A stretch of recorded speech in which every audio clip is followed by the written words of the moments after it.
بسم اللہ الرحمن الرحیم۔ اس ویڈیو میں آپ کو بتاؤں گی کہ عین سے پہلے اگر ایک شوشہ آتا ہے تو اس کی کیا شکل ہوتی ہے، اور ایک سے زائد شوشے آئیں گے تو ان کی کیا شکل ہوگی۔ تو کچھ الفاظ میں آپ کے سامنے رکھوں گی، اس سے آپ کو اندازہ ہو جائے گا کہ شوشے وہ حروف جو شوشوں کی شکل میں آتے ہیں، اگر وہ آتے ہیں تو عین سے پہلے کیا صورت اختیار کرتے ہیں۔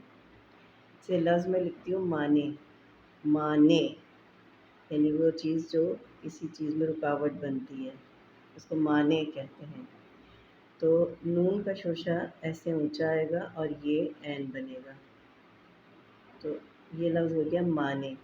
تو اس میں آپ نے غور کیا کہ نون جو ہے شوشے کی صورت میں اونچا بنا ہے۔ یا مایا اگر لکھتے ہیں ہم مایا، تو اس میں بھی یہ جو ہے وہ شوشے کی صورت میں آ رہا ہے، تو یہ اس طریقے سے بنے گا، اونچا بنے گا اور اس کے بعد عین بنے گا۔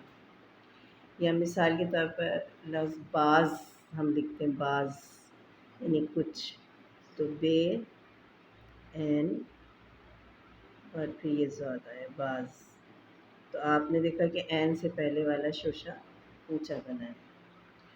اچھا، اگر ہم ایسا کوئی لفظ لکھتے ہیں جس میں عین سے پہلے دو شوشے آ رہے ہوں، تو وہ کس طریقے سے آئیں گے۔ مثال کے طور پر اگر ہم لفظ لکھتے ہیں منبع، تو میم سے عین سے پہلے اور میم کے بعد نون اور بے آئیں گے، تو منبع۔ اور آپ کو یہ بھی پتہ ہونا چاہیے کہ بے سے پہلے اگر نون آتا ہے تو وہ میم کی آواز دیتا ہے، تو یہ ہو گیا منبع۔ تو آپ اس میں غور کریں کہ یہ شوشہ اونچا ہے اور عین سے پہلے والا شوشہ جو ہے وہ ابھار میں تبدیل ہو گیا۔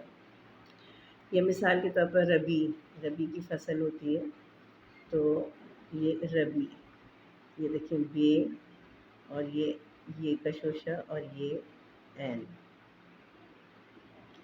یہ ہو گیا دو شوشے عین سے پہلے آ گئے۔